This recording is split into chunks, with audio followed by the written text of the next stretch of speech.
Hey, what's going on? This is Ricardo with the Code 7 Podcast Network, and we are about to get started with the Dispatchers Roundtable, round 17. But as always, a word from our sponsors. At InDigital, we know that public safety professionals hold themselves to a high standard. In fact, standard doesn't do it justice. In over 25 years working alongside you, carrying millions of calls over our IP networks, your dedication has inspired us. That's why our ESI net goes beyond industry standards, not only i3 compliant, but designed to adapt to future development for a network you can count on when it matters most. Learn more at indigital.net. Rapid Deploy believes that every public safety agency, regardless of size, should have access to the data they need when it matters most. That's why since 2016, our mission has been to reduce emergency response times and improve public safety. We are the industry's only integrated emergency response platform. Our web-based cloud platform includes analytics, mapping, dispatch, and mobile apps, purpose-built for 911 in the 21st century. Visit www.rapiddeploy.com to learn how we enable effective, efficient, data-driven emergency response. If Within the Trenches has ever taught you something, open your eyes to what it is like to be a 911 dispatcher, or has inspired you to become one, then help support us and join our Patreon. Get exclusive bonus content, one-of-a-kind swag, discounts on merchandise, ad-free early access to new episodes, and much more. To join, please visit patreon.com/WTT podcast. And if you're an industry partner, we have something for you as well. And now, for the show. This is Jordan, and you're listening to the Code 7 Podcast Network.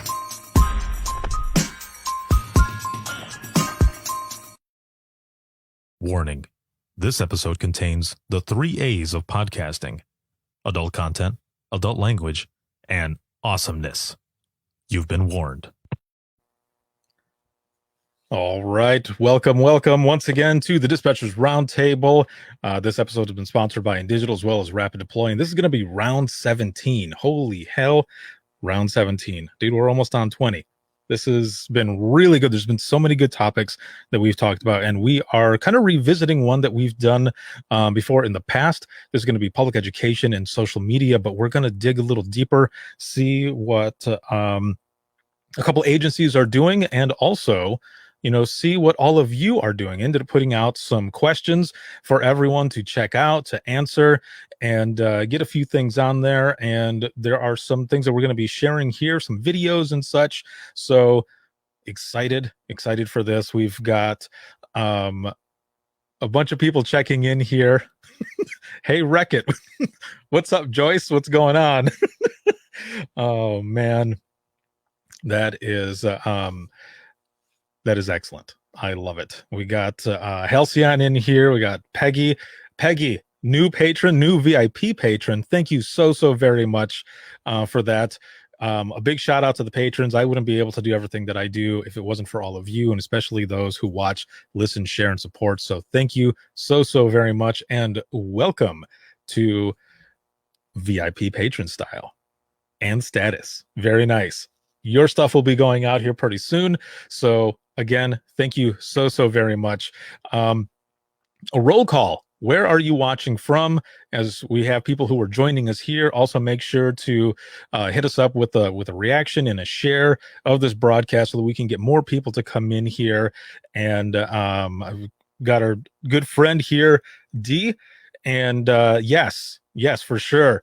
A big shout out to Dee and her crew, especially for losing one of their own, Crystal, an amazing person.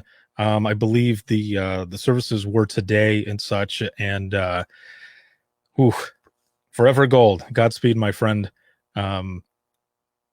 Amazing. Thank you for your service, and forever gold. Thank you, Dee, for coming in here as well. And I hope that, given the situation, that everything came out well with the services and such. I saw pictures and everything. So thank you for jumping in here. And of course, we honor you, Crystal. So thank you so very much for your service. We have a couple panelists that are going to be here, and I'm going to introduce them here in just one moment. And first off, we have Caitlin, law enforcement dispatcher and public education specialist with Charleston County Consolidated 911 out of South Carolina. Here we go. Hey. Hey, welcome, welcome. This is going to be fun. Yes, For those who for those who are watching right now, we were talking a little bit before we went on air, and we might have a little fun at the end with a couple different things. So it's this is going to be good. So we're going to be here. We're going to be talking about, again, public education and social media. And before I bring the next guest up, Caitlin, can you give our audience here just kind of a summary on yourself? You know, how did you get into dispatching, and also as, you know, public education specialist and such there in Charleston County? Yeah, so I started with Charleston County Consolidated 911 Center. It was my first ever dispatch center, my first ever public safety job. I started 2017, I believe. Mm-hmm. Michelle, you can correct me. Michelle's our recruiter. She hired me. So if I was wrong, I think it's 2017, but I don't know.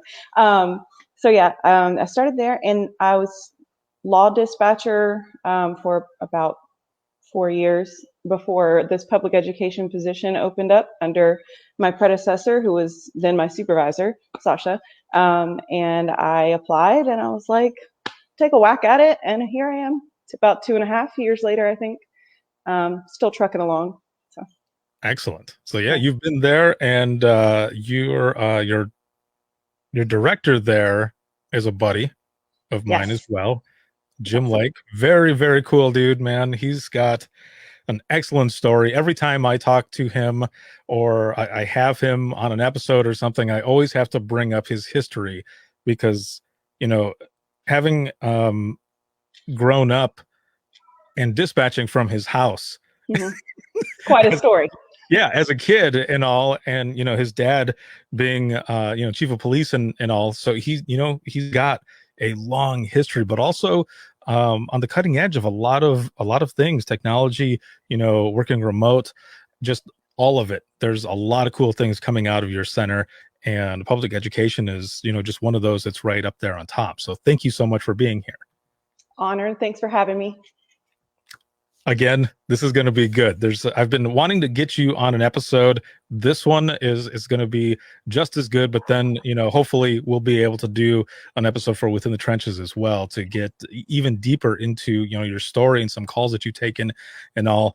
The next panelist that we have here is a good friend. We've known each other for about 10 or so years now, and this is Leah. Also helps me out with a lot of the virtual events, and it has been very good. Also, the person who ends up getting these videos when I'm like dancing and singing and stuff in between sessions. So the next panelist is Leah. She's deputy director with Grand Traverse 911 out of Michigan. Hello. Hey. What is going on? Not too much. Where are them nachos? Gone? They gone. Oh man, nachos are amazing. There was something else that was going on when we first started before we went live. Maybe we'll talk about that later. So for those who are joining in, Leah, if you can give a little summary of your public safety background as well, please. Yeah, I am from Michigan. I moved to Vegas for a minute on a track and field scholarship and didn't like it out there. So I came back home and needed to figure out what I was going to do with my life. So I entered a police academy, and I finished that, but quickly realized that maybe that wasn't the right public safety fit for me. So some people at the time had said, well, maybe you might like dispatch. You like to talk a lot. You like to tell people what to do. You might be decent at that. So I interviewed a few times and shadowed a few times, and then finally got in there, and it was the perfect fit for me. I've been there almost 14 years. Started as a dispatcher, was a trainer, supervisor, admin supervisor, and now serving as a deputy director for the last 5 years. Nice. So it all worked out. I mean, it did. What's that? It worked out great. Did you take that as like a compliment then? I mean, the talking, like you like to talk a lot. You Talk probably a be good lot. at Tell people what to do. Tell people what to it. Yeah. do. Yeah. And you're assertive about it. That's right. That's right. Mm-hmm. Get it done. So we are joined here to talk about public education and social media. We're building on the topic from last week, which was the top 5 things that the public should know when they're calling into 911. And of course, a lot of people are saying their location. Make sure you know your surroundings, phone number, all that different stuff.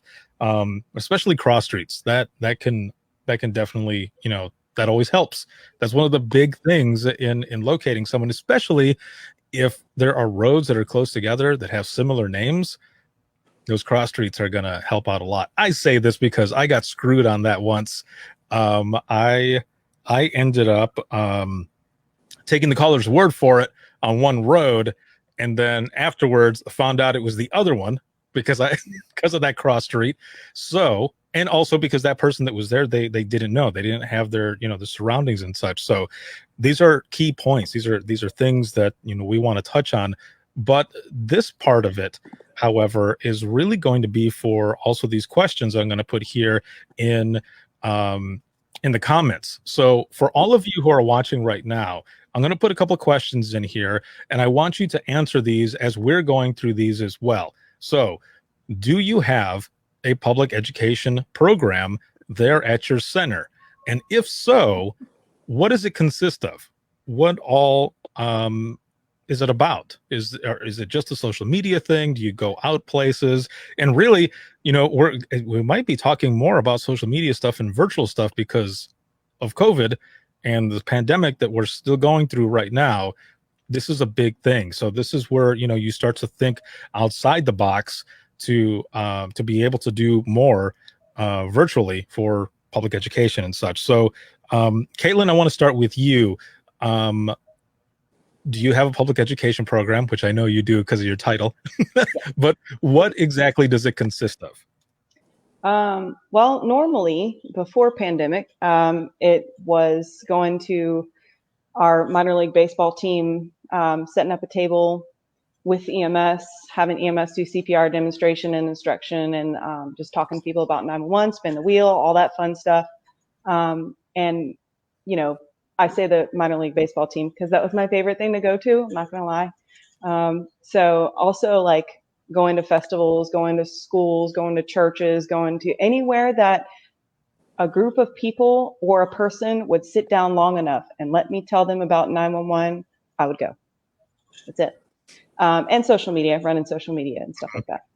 How did you approach that? Because there are a lot of times where you can go in to speak to somebody about something, and you're gonna have it's almost like a comedian.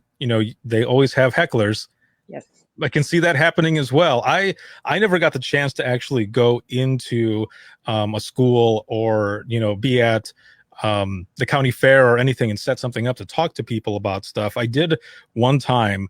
I recorded a video actually it was about 30 minutes talking about what I did. And this was actually for troubled youth. My father at the time, he worked with, he was a gang coordinator out of Grand Rapids, and he worked with troubled youth and stuff. So he said, I talk about you all the time, and these people always want to know, what it is, what is it like? And I said, okay, well, I mean, I'll record a video, I guess. I don't know what all you want me to do. So for all I know, they weren't paying attention to it. But very possible. but when you go to these, again, pre-COVID time, when you would go to these events, how did you approach it? You have to scale your message to who you're talking to. So if you're talking to the senior center, talk about stuff that they are concerned about, their safety and their medical conditions and scams and stuff like that. You have to target what they are interested in. If you're going to a high school, talk about like what happens in the 911 center, the action that we see action, but we don't really, but like all the stuff that happens, what happens when they call. And for kids, you have to scale it to how how young they are and what they can process. And you just have to make sure that your message is scaled to the audience that you're talking to, because 911 education is for everybody. But you have to make sure that you're getting that message across to the person that cares about what you're talking about. Exactly. Sometimes it works, sometimes it doesn't, but I consider it. Right. Yeah. You roll with the punches basically. And you know, like you said, same thing. You fit it towards the audience. Now, Leah, have you found the same thing? Because for you, you also run, the social media and everything for your agency, but pre-COVID and all, when you would go out, was it the same thing? Yeah, very similar. We tend to stay away from things like festivals and fairs because we're such a large tourist community. It isn't typically Same. our residents that are there. So Mhm. we were finding more local clubs and events, the senior center obviously being one of them, different Rotaries, presenting to them. We have a bunch of different organizations in our county, like the Association of Realtors, or there's a human resources group in the area for all the businesses, and we would start presenting to them, and like you said, scaling it to your audience. Yeah, we have chambers of commerce and stuff like Yep. that we can host. We actually have hosted a couple tours at our center, done like a lunch and learn for them, whatever they wanted to talk about, and then took them on a tour of the center and gave them 911 education. Yeah, and as far as fairs, we don't do fairs. Our fairgrounds is right in the middle of a tri-county. And as far as 911, all the message is kind of the same, but not really. Right. So we had about 80% of the attendees were out of our county, and we couldn't quite get the message across. So as much as people like my telecommunicators love to go to the fairs, sorry guys, it's not quite worth it for us where we are located. I apologize. Yeah. Oh, that's funny. I want to look in the comments here as well as we're going through this, so we can kind of go back and forth. So let's see. Let me go up here a little bit. I've got someone here that says saying yes, that they do have a public education program, school age events, community watch meetings, Rotary groups, recruiting events. With the pandemic, I have been out, but am working on a virtual platform, so that's good as well. And then let's see, social media, schools, fairs, and then community engagement done by Patrol, none for us.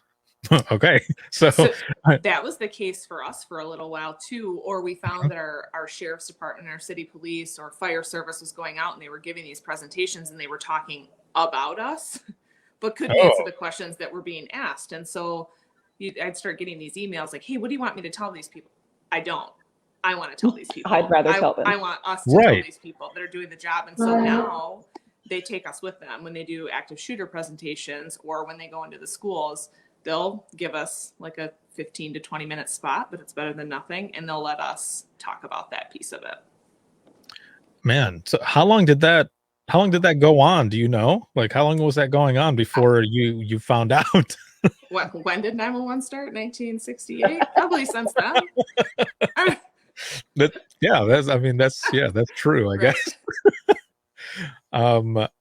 So there's stuff like that happens as well. So, I guess kind of on that topic there, for some of those agencies that don't have like a public education program, and from the both of you, really, your opinion on this, how can a smaller agency, or an agency in general that doesn't have a program, like how can they approach, like what would be your advice really on trying to get that agency to start doing more things like this? So as far as being like a small agency, I definitely would say use the resources that you have. Use your fire and life safety educator or your battalion chief, whoever does that outreach in the fire department, and the PIO for the police department. Give them the information that you want them to say about 911. And offer yourself like your email and your phone number and all that stuff. If people have questions, so they can call and get that information directly. So they're not answering a question that they don't really know the answer to. Mm-hmm. Leah? Be persistent. I mean, it's important, even for the smallest agency.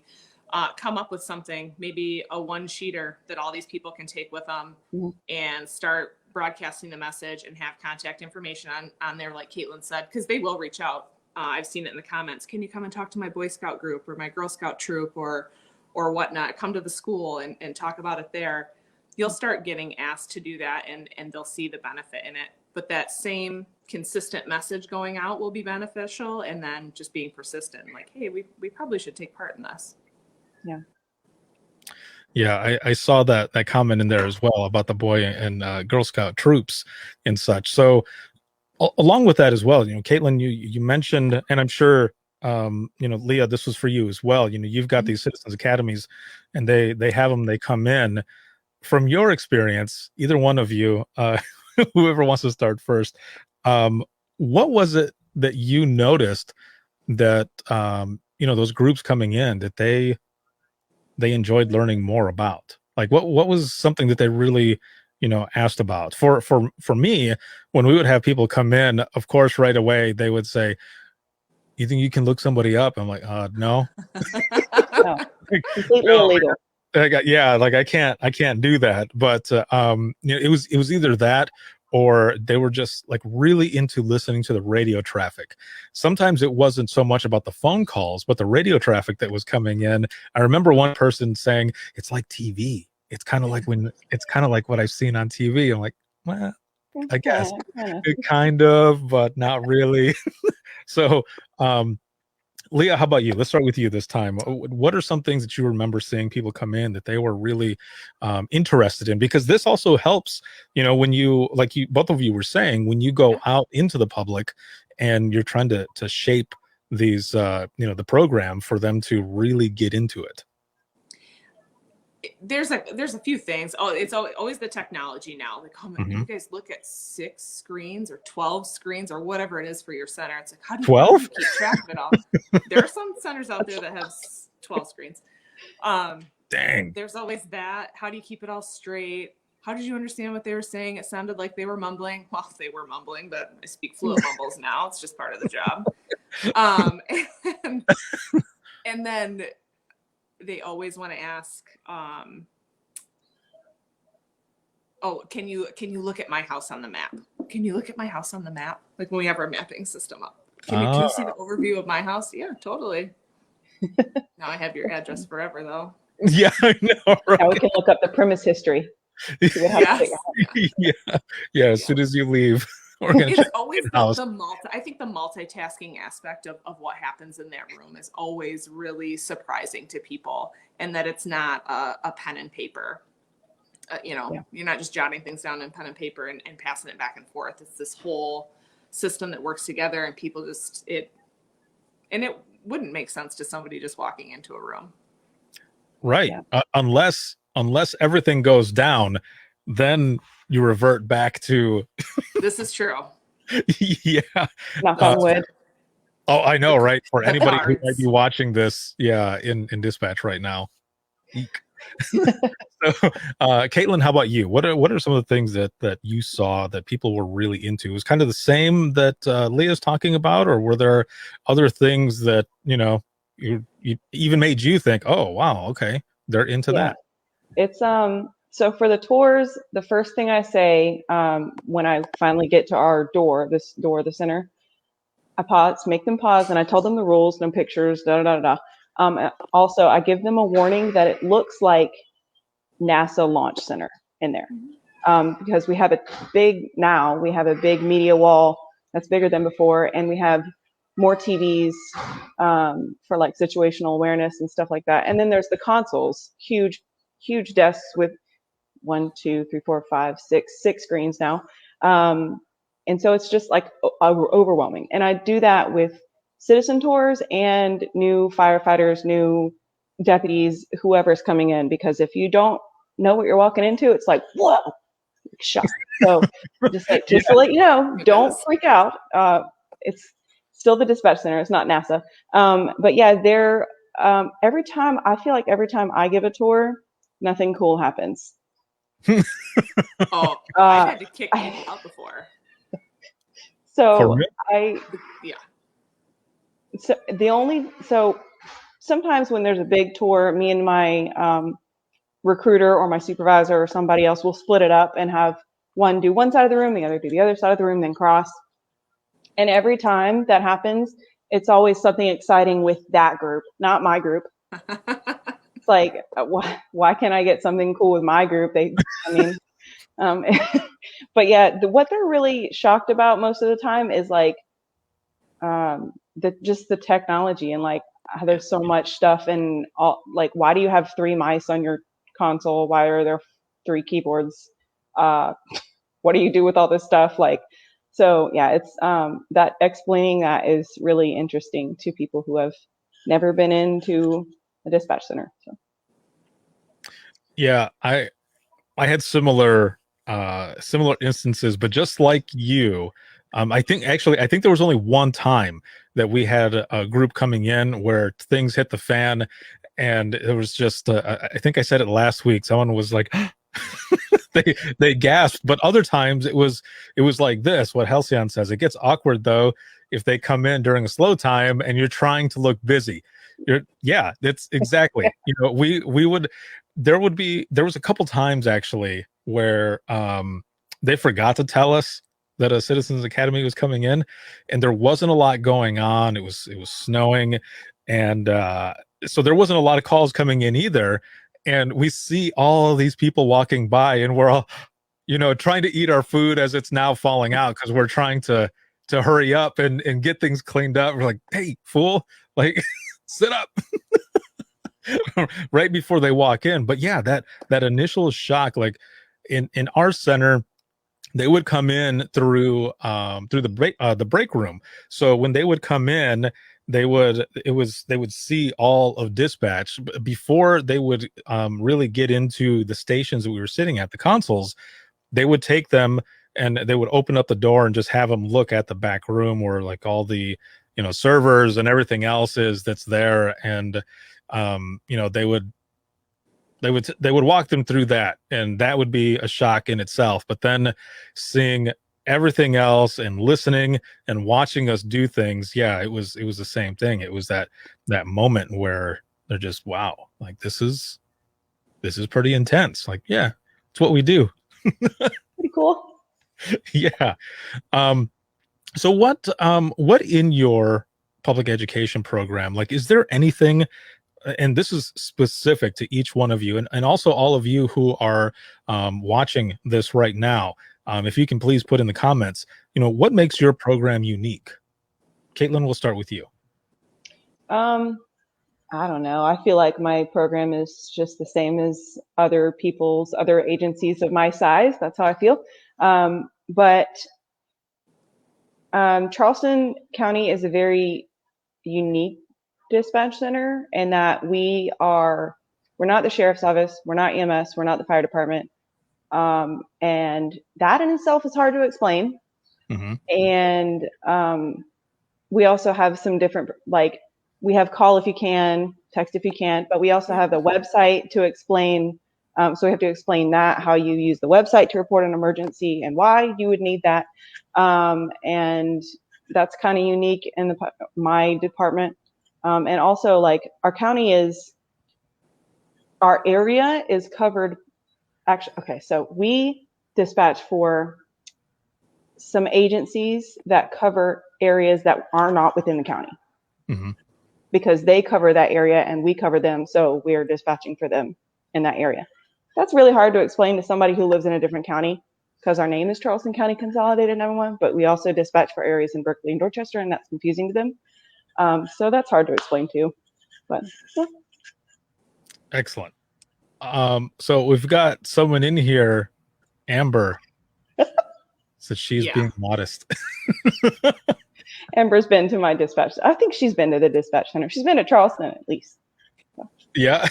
Well, she says, so in the comments, she also says, I think we all have our own unique presentation styles that make it unique. So yeah, I can see that. I mean, I had, even after I left dispatch, I was doing tours for the company that I worked for in digital, because I came from dispatch and they're a 911 solutions company. When they would have interns come in, well, also because I was the communications director, but I was the one who would give them the tours and then tell them about like my time in dispatch, which was always fun because it would freak them out. Like I would tell stories and they're just, what, and then the professor is standing there looking at me, and I mean, I would tell them some crazy stuff, but then, of course, I would end it with some funny ones. But even after that, I was giving tours, and it was something that they really enjoyed, doing that part of it.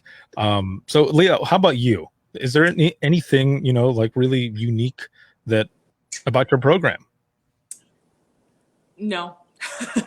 I mean, hey, honesty is the best policy, right? Yeah, ours is pretty run of the mill. I think,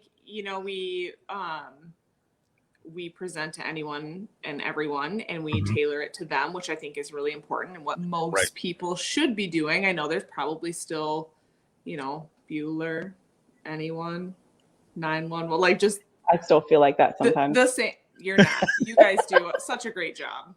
You do such a great job, and those are the kind of programs that we look up to, us smaller agencies, for sure. Because you have things that you can it's great. You have things that you can take with you. You can go back, you can watch a video, a teacher can see that and they can be like, all right, class, come over here. We're going to watch this. And then we're going to talk about it. And it keeps going. It's not just one presentation. And I think that that's really important and something that agencies should have. And it's probably something that I will implement soon, but but yeah, no, it's great. We just like to be a presence. If there's anything that sets our agency in Michigan or Grand Traverse 911, it's going to be our social media presence, not just a public education presence. Yeah, definitely. I forgot. It's kind of new to my program, but thanks to my girl Laura at North Charleston Fire, she's one of our bigger fire agencies in the area. She told me, she was like, hey, I'm making this Bitmoji virtual classroom thing. I'm trying it out. You can go on YouTube and watch these teachers who make their own and figure out how to make yours. And she was like, I'm going to go ahead and start pushing mine out, and let me know if you need any help with it or whatever. And I was like, okay, how am I going to use this? This is weird, but I made it, and it looks pretty cool. It's got my Bitmoji with big hair. And so I've used it on social media, pushed it on social media. I've talked to guidance counselors about it. And it's not just for kids, it's for all the way up to adults and in Spanish. So the Bitmoji classroom, and that just came about during COVID. I would have never made one, would have never thought to make one had Laura not told me about it. But I really would have never had any idea if it weren't for the pandemic. So that's pretty awesome.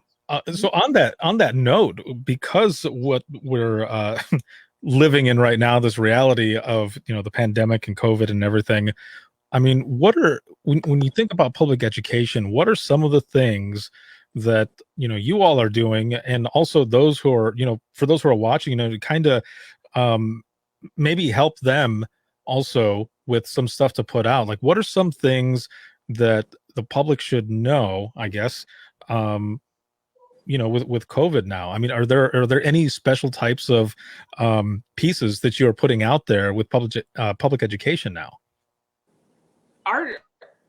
I will say our county was pretty progressive in the beginning in terms of, we got this joint operations committee is what we call it. We were meeting weekly. We were putting information out weekly, and every group, I mean, our homeless shelters, the 911 center, the sheriff's office, the fire departments, emergency managers, chamber of commerce, same message, same document. So everybody was seeing the same thing, and there was no confusion. This is the telephone number you call. This is what you can do. This is where there's testing. This is what's happening. This is what we have to offer for our county. And that was beneficial for us in the beginning. Yeah. So we have like our Charleston. So I guess the pandemic was supposed to be handled by emergency management. So everything that emergency management posted, I just shared it to our audience. and the county would share it to their audience, the county's main Facebook page. So getting that message out there was super helpful. And also I told my floor supervisors and my shift supervisors and stuff, if you guys get any calls about, especially on the 911 line, about questions about testing or questions about vaccine, please let me know so I can make an announcement. Thankfully, I haven't had to yet, so that's We great.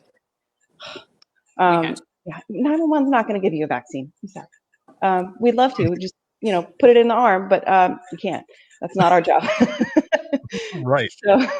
So thankfully, they haven't told me. I'm not on the floor 24/7, but they haven't told me that we've had a lot of calls about it. So that's good.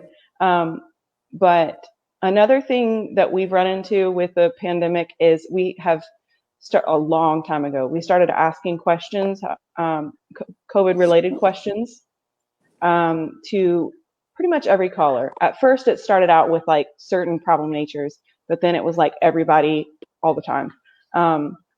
People get mad about that because they're like, they think it's wasting time, or they're offended. I don't have coronavirus. I mean, if you do, it's okay, Right. But yeah, that is a problem that we've run into, and just trying to push that out there that it doesn't cause any delay. I wish I could tell them like, you causing an uproar with the call taker is actually causing more of a delay. Anyway, they're not.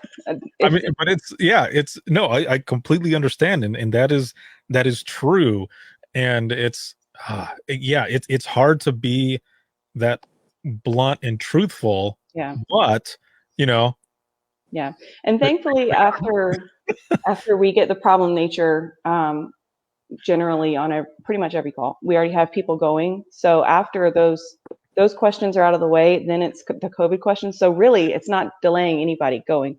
It's just delaying us getting information for the people that are going. And it's hard to get that mindset into somebody who's like in a panic. So. Right. Now, Leah, you had mentioned that there was some information that you guys had to address that you had put out. Yeah, we had a lot of people calling 911 for testing locations, different types of testing. Do you have rapid testing? Do you not have rapid testing? It was pretty interesting there in the beginning. So we had to do please do not call 911 for this. This is not what it's for. Mm. Yeah, just like power outages. Yes. Well, just like that. Oh man, yes. That, and I think back to when I was in dispatch, and I make it sound like it was so long ago. It wasn't that long ago. There was Facebook, there was social media and everything, but we didn't utilize it. And I really wish during that time, this would have been like 2012, 2013, that, people we like all agencies, we deal with people calling for power outages or other things, that are going on. And it would have been awesome to be able to have some sort of social media presence to be able to put it out there and, say, don't call 911 for this, or, we're aware of this that's going on. Just make sure that you get a hold of your power company, and here's the phone number or something, and have that piece on there. But, at the time we didn't have it. It sucked. But I know that they're utilizing social media now, so that's good. Yeah, I'm very thankful to be in a public education world that uses social media.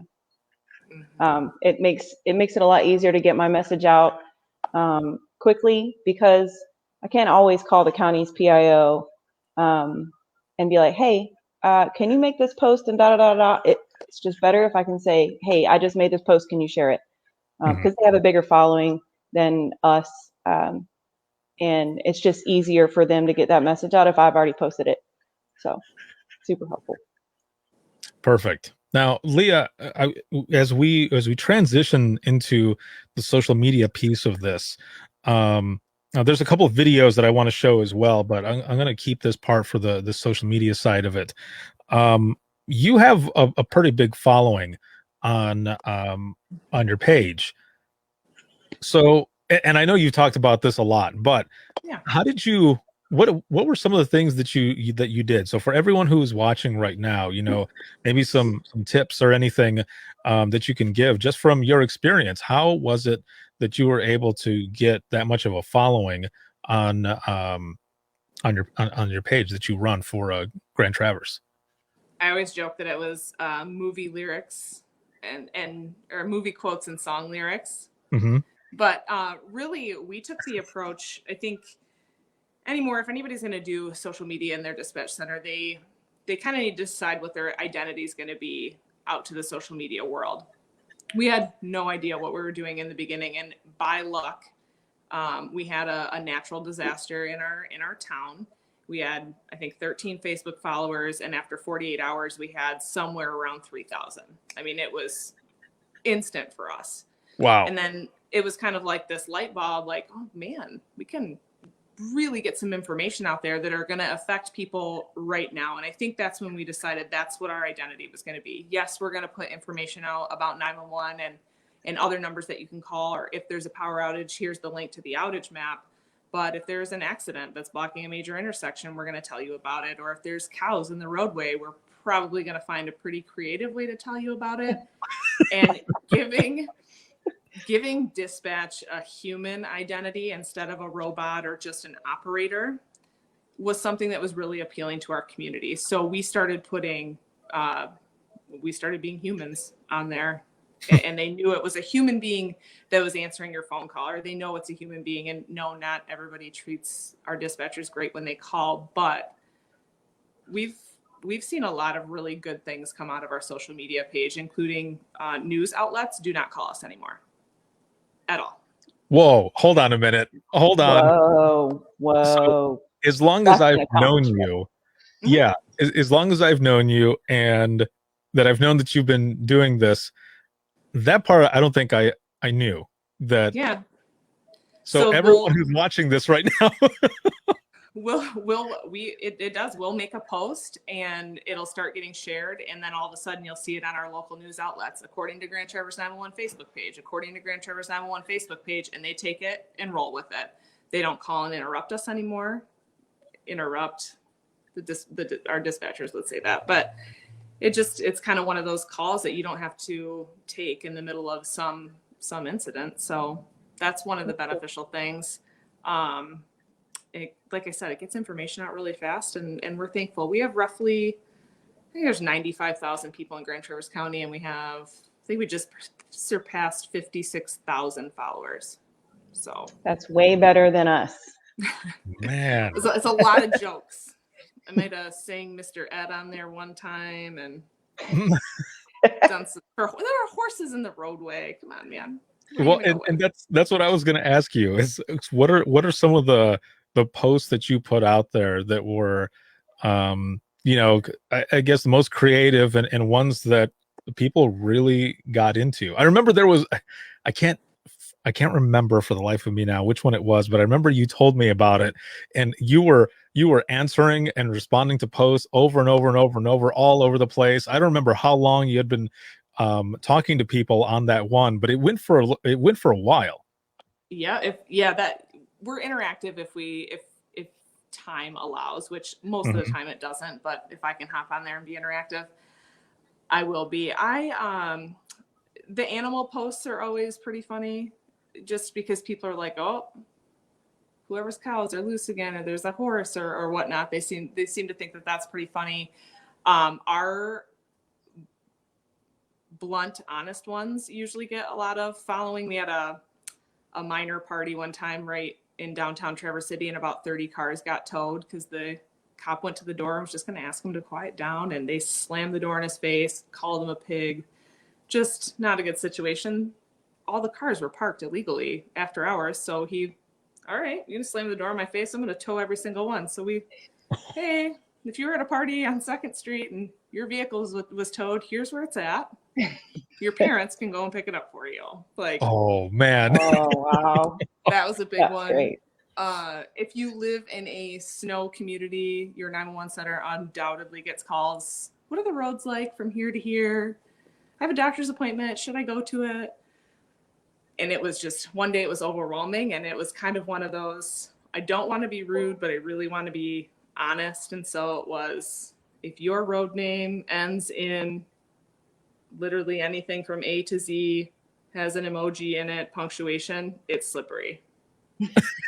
And that was like, I think that one was shared or seen by 500,000 people or something. It was so simple, but it was just like, you guys, the roads are slippery. Right. Right. Yeah. That is amazing. So, Caitlin, how about you? How does your social media run from your agency? And, what are some of the things that you put out there and ones that have been real successful for what you put out there? So humor is hard to get past sometimes. So I enjoy the times when I can be funny on our social media, but it's not often. And if the sheriff's office says they have an accident here and I see it, or if I'm dispatching and I know that there's an accident there that has the road blocked, I'll share that kind of stuff. But that information is theirs as far as like our SOPs and stuff. That information is theirs to share. So when they post it, I'll share it, but we can't just post it like that. So can't do that. But the best post every single hurricane or just a windy day, every hurricane especially, but even when the winds are like 25 miles an hour consistent, people will ask on like live news and stuff like that on Facebook Live in the comments, when are the bridges closing? And they'll ask the sheriff's office and they'll ask DOT and they'll ask Highway Patrol, and the bridges, they'll call 911 and ask when the bridges closes. The bridges don't close. They never close. The only time we've ever closed a bridge is because there was big icicles falling from one of the overhangs of our huge bridge. That's the only time it ever closed. And I don't know, because that time was before me in public education, I don't know if that bridge closure idea came from that time or if it was pre the bridge icing. But ever since then, ever since I started in public education, when are the bridges closing? They don't close.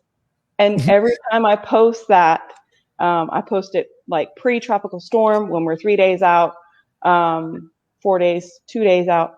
I'll post it and repost it and repost it. And that gets shared like crazy because people just think the bridge is closed. They don't close. So that's my best shared post every time.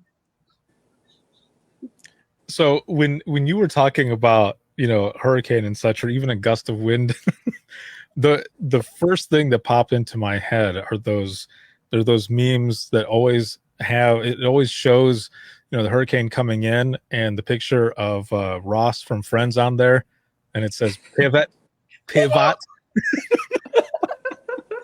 Yes. That's what I thought you were gonna say.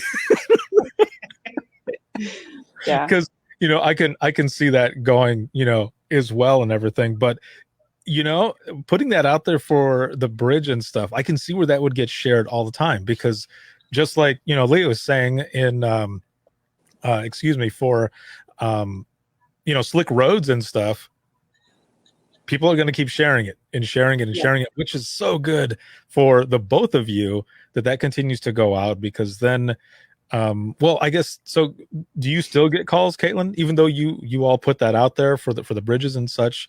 Do people still call in either way? As a law enforcement dispatcher, I don't see that stuff come in, but I'm sure I have maybe a couple call takers on here. I don't know. If the call taker, if any Charleston County call takers on here, let me know, because if I need to share that more often, I'll share it every 5 minutes. It's very frustrating, especially when I see that in the live comments and stuff. Like we had a bridge, we had a semi truck that fell over on a bridge because of high winds, and people are like, "When are they going to close the bridges? It's so dangerous." They don't close the bridges, and I will personally go on the lives as a citizen, and I'll be like, "Please review the Charleston County Emergency Management Bridge Closure policy. Here, we don't close bridges. The bridges don't close." It is my pet peeve. So if we still get calls, then I'll just get mad and share it again. But it's the same kind of thing, like Press with the the mouse roads. harder. If you have to ask if the roads are icy, they probably are. You shouldn't go out. If you have to ask if it's windy on the bridge, it's probably windy on the bridge. Just don't go across the bridge. Just stay in your little island, please. Just stay where you are until it's safe. Yeah. So they don't close them there, but and Leah, you can correct me Yep. on this if I'm wrong, but the Mackinac Bridge going over into the Upper Peninsula, it gets windy enough there that I think they do close that one. Also, if it's icy on it, like Yeah. man, if you ever get a chance, Caitlin, to go that way, going over that bridge sometimes, ooh, Ooh, we got to drive over the grates. yes. Yeah, one So side is road and the other side is not. It's a 5-mile long suspension bridge, and they'll close it for ice because icicles will form and they'll fall, and so they'll close it for that, and then they will close it for high winds or no visibility. But if you're on it in a wind event, you're supposed to be driving straight, and you'll be looking, and all of a sudden the bridge is like over here, and you're like, oh no. And then but then it comes back, and you're like, oh God, how am I going to drive on this thing? It's crazy. People have panic attacks on our bridge. I cannot, like our Cooper River Bridge. I cannot imagine. And I will not be going across that bridge. I was born in sort of flip flops and tank tops. So me too. I still wear them in snow. That's fine, right? It's fine. We're fine. Yeah, I remember one time going up north to work, and I was going over the bridge, and it was pretty windy, and like I could, oh man, just thinking about it now is freaking me out. But this semi came next to me, and for whatever reason I was on the great side, so it's like as I'm driving, and the semi is coming up next to me, and for whatever reason it just stayed with me, and it's when I would slow down, it would slow down, and I thought this cannot be happening right now. And all I could think was, if it goes over just a little bit, I'm donezo. Like it's over. Yeah, it's a pretty crazy bridge there. So looking here in the comments, so I had put the question in there: do you utilize social media? Social media? No, not sushi. Social media at your agency, and how do you do it? So we've got one here. Lisa says, I have a ball with my agency social media page. I try to make them all entertaining and funny. I would like to check yours out too. Like, throw it in there. I wonder. It'd be cool to see some of your pages. I will agree with Caitlin though. Like, we try to inject humor into anything that we can, but you're right. There's a fine line. It's got to be appropriate humor, and sometimes your dispatch sense of humor wants to get the best of you, and it's like probably not the most appropriate thing. Reel that back in. Right. So when I work the dispatch floor, our supervisors now do a ton of our posting for us, and they are hilarious and they're fun and they do such a good job. But like every once in a while, they'll come into my office and they'll be like, do you think and it's like the road thing. Like, okay, if you're asking me if I think it's appropriate, you probably shouldn't post it. Yeah. But they do a great job, but there definitely is a fine line. Sorry, go ahead, Ricardo. No, I was just going to say this comment that's in here that it says we have an Instagram page for dispatch, and our fire stations each have one. So I'm going to be honest here. This is the first time I've heard of a center having Instagram, because a lot of them, use Facebook. So that's kind of cool as well, having Instagram on there as well. It's mostly all the pictures and everything that you're going to be posting up there, and then of course the captions and all. But yeah, I like that. That's very cool. Go ahead, Caitlin. Sorry. So Charleston County EMS, speaking of funny posts, they just recently got the PAPRs, which I can't remember what they stand for, but they're like the giant, they look like spacesuit like helmets, but they're like air purifiers for the pandemic. And the post was basically saying, this is what we're going to look like from now until further. And it's better so you can see our faces and blah, blah, blah. So I just shared it, and I was like, even though they might look a little funny, a little more funny than normal, just letting you know this is what EMS is going to look, or something. I can't remember exactly what my caption said, but I screenshotted it and I sent the picture to our my counterpart in EMS, and he was like, "Bravo." So, because it's so hard sometimes to be funny with like our SOPs and restrictions and all that stuff, and it's such an accomplishment when I can be funny. I love it. That is good. We got someone else here that says that they have Twitter and Facebook. So Yep. I guess so. There's a question right there. You know, what have been some of the more successful of the social media platforms? I know a lot of people, the majority, use Facebook, but you know, with Instagram and Twitter and all that's there, have you, for either one of you, found that one is better than the other? For us, hands down, Facebook has been better. We do automatically post to Twitter as well. That's an option. The issue we have with Twitter is one of my Facebook tips and tricks is when you have an event and you post about it, I timestamp it so you know when it was posted. And if there are any updates, we update that original post so that it's not 2 or 3 different posts out there trying to give different information. When you do that on Facebook, it does not update Twitter. So you would have to go in and make a separate Twitter post to do an update on that. So that was one thing we found was creating more work for us. So we will post to Twitter if we need to, or that original post, but it does not update as the event goes on. So Facebook for us, there are a few agencies in Michigan that are using Instagram, and they're having some good success with that, especially with their public education. They've been making infographics and different things. And so I think it depends on where you're at. We just don't have a huge Twitter following in Northern Michigan. So Facebook is our go-to right now. Awesome. Yeah. Facebook, for us, Facebook is our longest running social media platform. So it has the most followers. And our other agency social media is Instagram. It's actually our fastest growing one. So that's cool. But really, I mean, especially during the pandemic, I can't go in and take pictures of telecommunicators at desks. So I just have to use what I have and make infographics. But Instagram is only for pictures. So if you only have a post to get out, it's better to just have a picture. And on Facebook, you get generally more of a reaction if there's a video or a boomerang or a picture or something attached to that post. Yes. So I pretty much just post everything that I post on Facebook, post it on Instagram. And then for Twitter, so the rule from our PIO when we first started this whole social media thing, well, when Sasha first started the whole social media, I don't know how it differed really from Facebook/Instagram, but they wanted to, we made our own personal work Twitters. Like I have K Jordan 911, Jim has Jim Lake 9 or J Lake 911. So it all kind of matches for our official Twitter accounts, but we don't have an official Charleston County 911 Twitter. But generally, everything that I post on Facebook, I'll share on Twitter and Instagram pretty much all at the same time. I don't use like Hootsuite or anything like that. I don't really know why I don't use them. I think it's because Twitter has a different graphic size that bothers me. So I just do it all separately.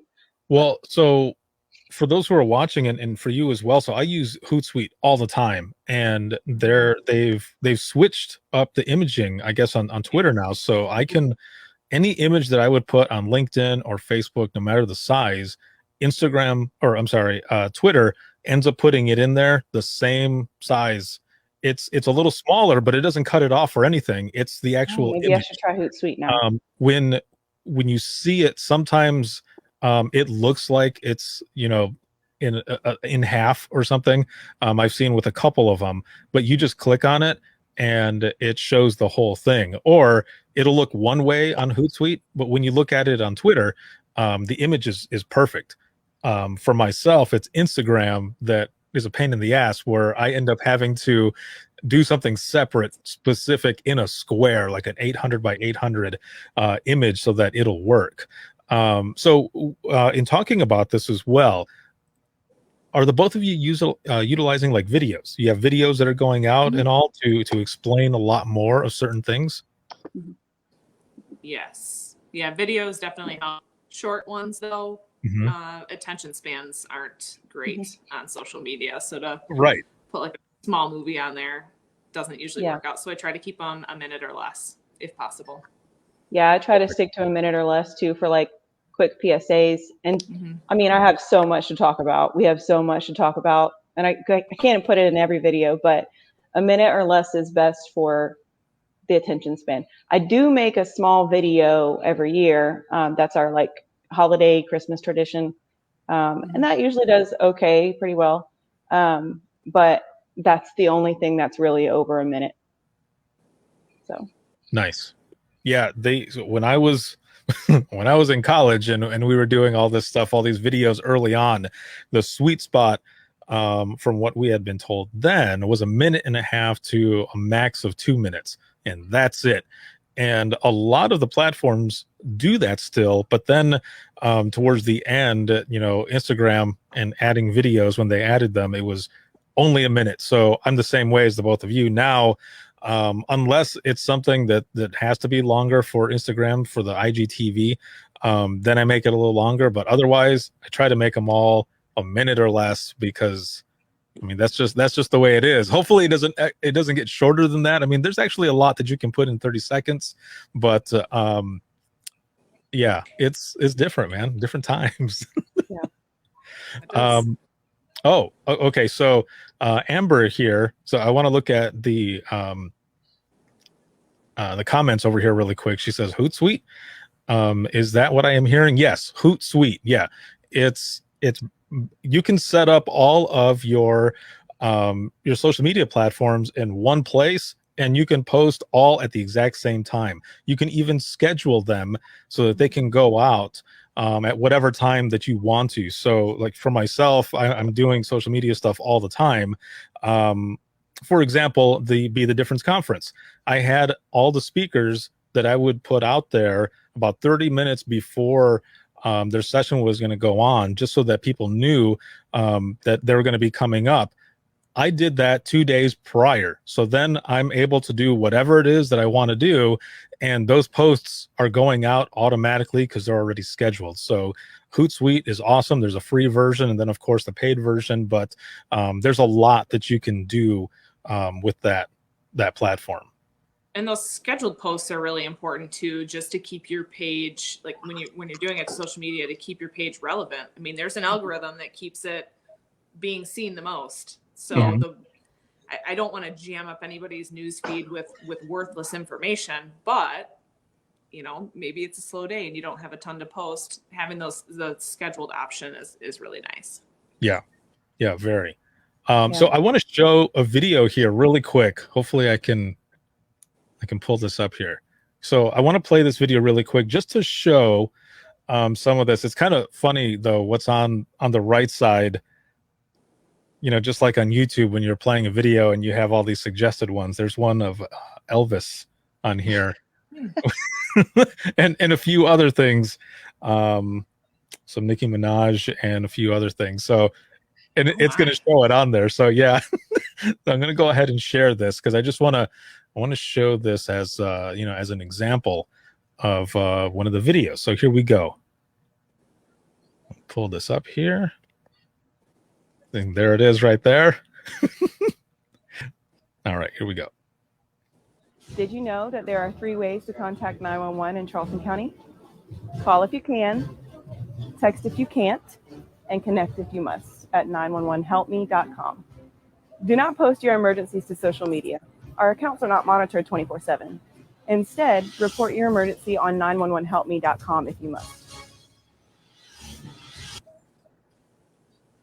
Well done. Yes. And that right there, that was 22 seconds. It was 22 seconds. You got a lot of information in there, and that was good. Well done. I like that. That video was actually planned and directed by my predecessor, Sasha Vargas. Shout out to Sasha. We did that video and the same thing in Spanish right before a hurricane that we thought was going to hit us pretty hard. Thankfully, it didn't. But yeah, that's a video that I use all the time, because it's so much information, great information packed together before 30 seconds is up. So I get that information out, and I keep the attention span of the watcher long enough. So. And it's something that other people can go back and reference. It's awesome. Mm-hmm. Yeah. Right. Yeah, exactly. When it got to like the last few seconds there, when it got to the next part, I thought, wait, I thought this was 22 seconds. And and then it goes through like, oh, it was 22 seconds. That's how much information is in there. And that's, again, kudos, because that's what's good about it. So you've got a lot of videos in here that I see that are either under a minute or they're about 45 seconds or less. So there are, again, like I said, a lot of videos in here that you have that's packed full of information in a short amount of time for that the attention span, and it's pretty good. So have you had a lot of success with the videos doing it like this? Yeah, definitely. Right before, like, I try to keep it relevant to what's going on. Mm-hmm. So I have a video about COVID-19 in Charleston County, signing up for Smart 911. I think it's 45 seconds. And usually when I release videos, unless it's like turning off auto call on your phone or something like more routine, I try to keep it relevant to what's going on at the time. So that video is really good to like re-release before hurricanes. Or I also re-released it or shared it, I think, the night when we had our big unrest situation. That just trying to keep it relevant. That's what I've realized, that videos do the best when they're released at a relevant point. Mm-hmm. How about you, Leah? I don't have any of those cool videos yet. Well, so you do. Same. Yeah, you do have something, and this is one of the things that I wanted to mention here, because I saw it in the comments as well. And someone had mentioned that some of the stuff that they put out there on their social media are accomplishments. So yeah. Those do so good. Yes. Those always kill it. And I'm like, I want you to care about the information also, not just like how cool. I mean, obviously our telecommunicators are awesome. They're the best. But I also want you to pay attention to the fact that the bridges don't close. And Leah, you had a video that I thought was, one, it was hilarious, but it was also really good as kind of like you said, putting a human feel to your center, to all of your people there, that those who are following your page, that they can see and really relate to. And this was a parody of The Office that you did, which was amazing. Every one of you are on there. We always get we'll make some posts, and it might be funny, it might be informational, and I don't know who makes these posts, or I don't know any of you who work there. And so it was kind of let's show them. That is excellent. How important for the both of you, how important do you feel it is to, one, share those accomplishments of your people there in the center of your crew, but also for the public to be able to kind of get to know those or learn more, because there's a lot of pages out there that are also doing almost like a high five board, like they're all stars or whichever, and you're getting to meet them. So how important is that? Caitlin, we'll start with you. So I think, especially coming from the law, like on the floor, I think it's really cool when we can show off our staff and what, like, all the cool stuff and the good stuff that they're doing. And I personally love to be the person that gets to put that stuff out there, because I'm like, you go. Like, I'm very try to be supportive of them, and even when I'm not working on the floor. So I love putting that stuff out there. But those posts and those videos always do the best. Get the best reactions out of those. Recently, usually we have our telecommunicator awards in April, but it was delayed this year. So we just posted last month about, it was a short video, a bunch of B-roll and stuff that I did about the award winners, and people loved that one. Like, and I loved making it because I really appreciate what they're doing. And so I like to get that information out to the public. We did have a telecommunicator Thursdays going on before, like right when the pandemic started, we started it, and then decided to stop it. Sadly, it was my idea to stop it, but we stopped it because we had a pretty large unrest situation.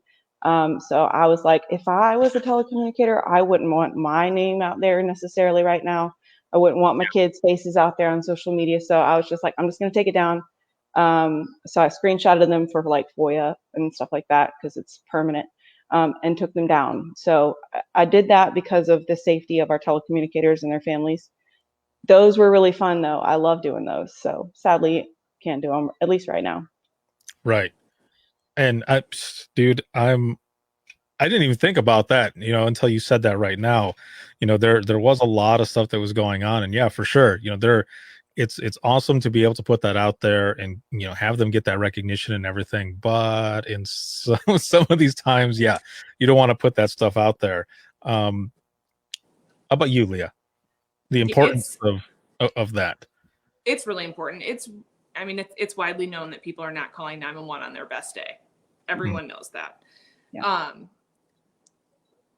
It may not be as widely known though that dispatchers aren't thanked very often. We thank ourselves, right? Like within our family, within our group, our public safety group. But when it comes to the general public, people aren't sending us thank you letters all the time. People don't know what's always happening behind the scenes. So when you have those accomplishments and those milestones and success stories, putting them out there gives a better picture as to what's happening and that the system works. People have confidence in a system.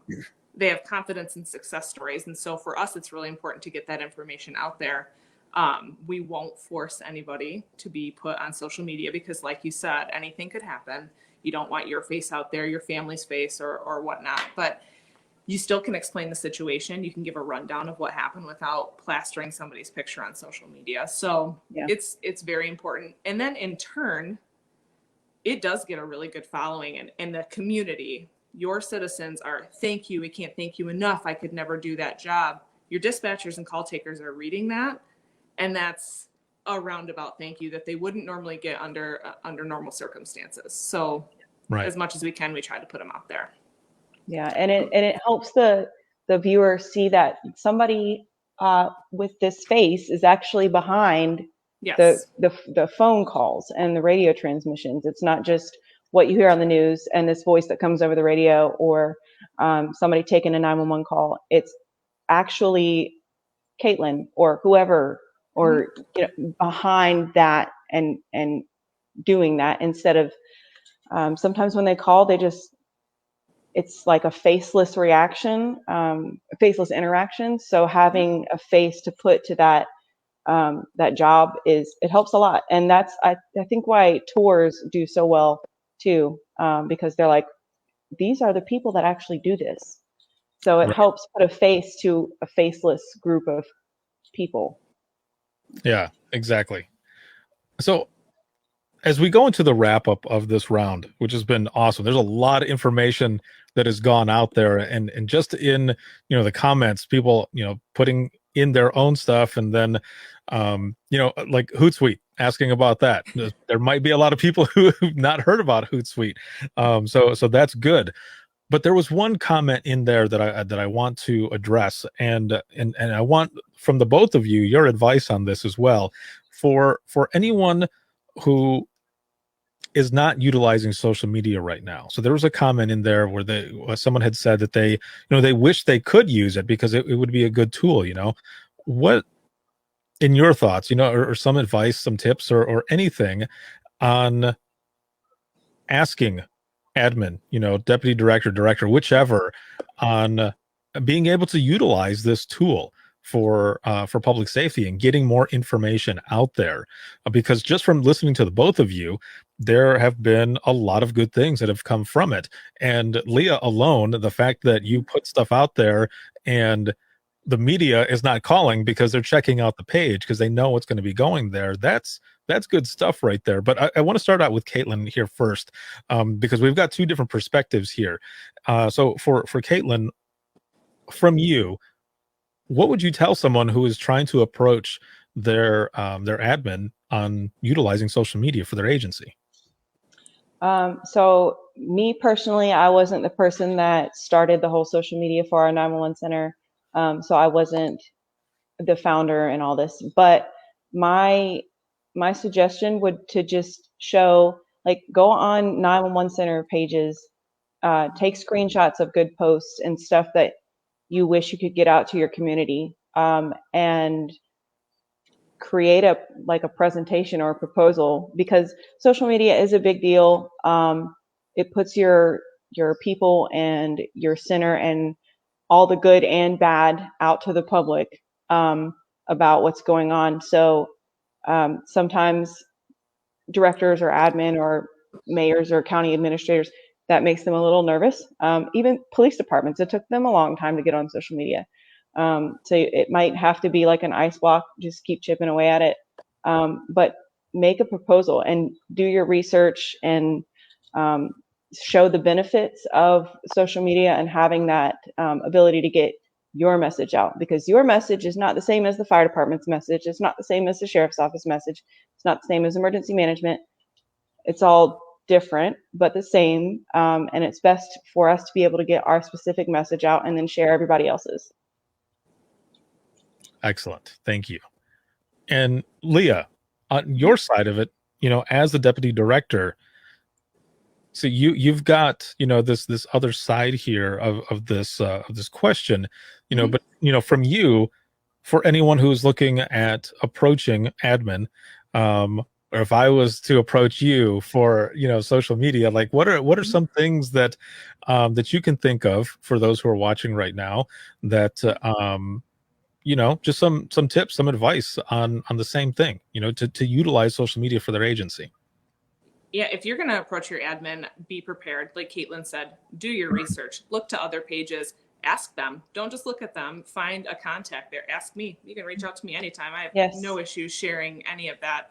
But what are the success stories? What are the benefits that it's had for the agency and the community as a whole? Because it really is a two-part. It's got to be a good fit for both. Look up the standards. Nina has a social media standard. It's currently going through a revision.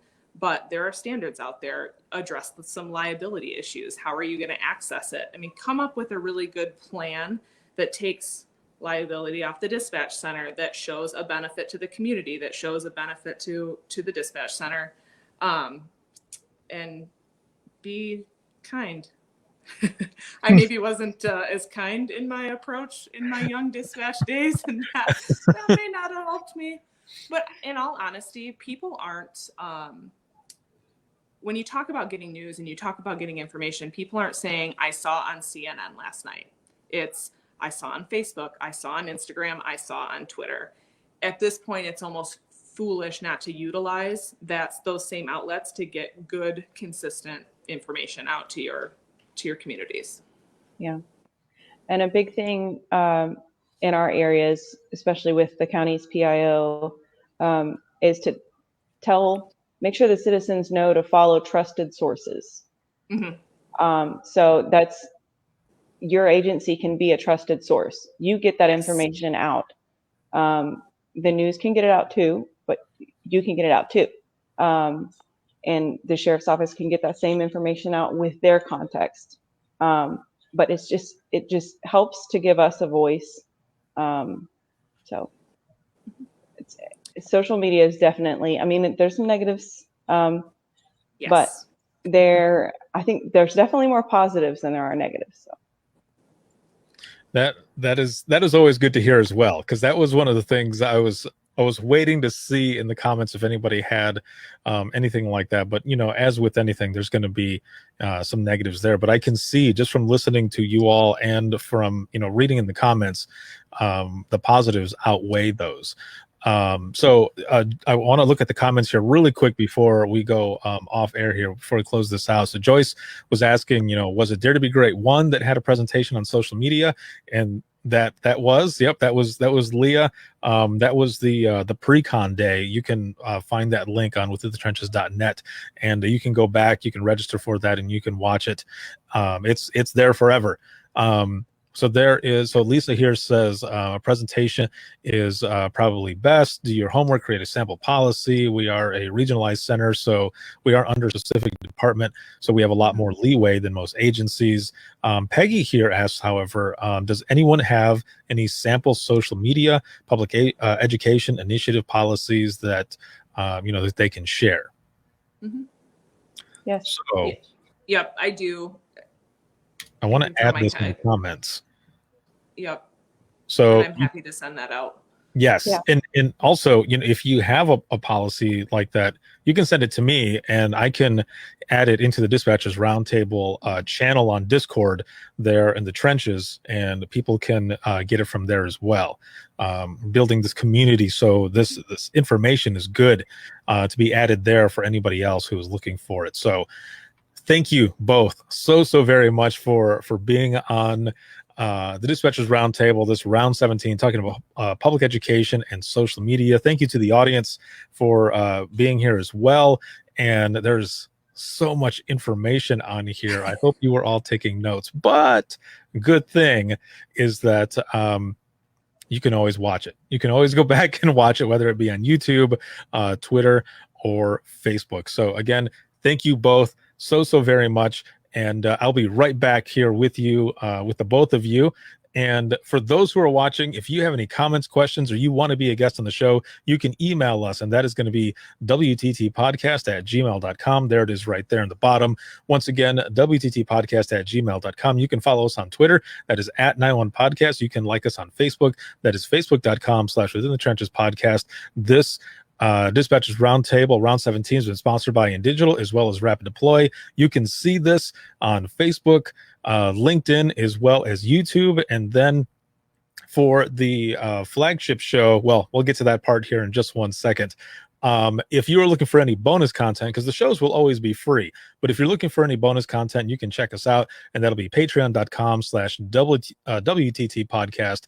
And then for the flagship show, Within the Trenches, you can listen 24/7 on Apple Podcasts, iHeartRadio, Spotify, your favorite podcasting app, and withinthetrenches.net. Have a good one, everyone. And thank you again to Caitlin and Leah. Have a good night, everyone.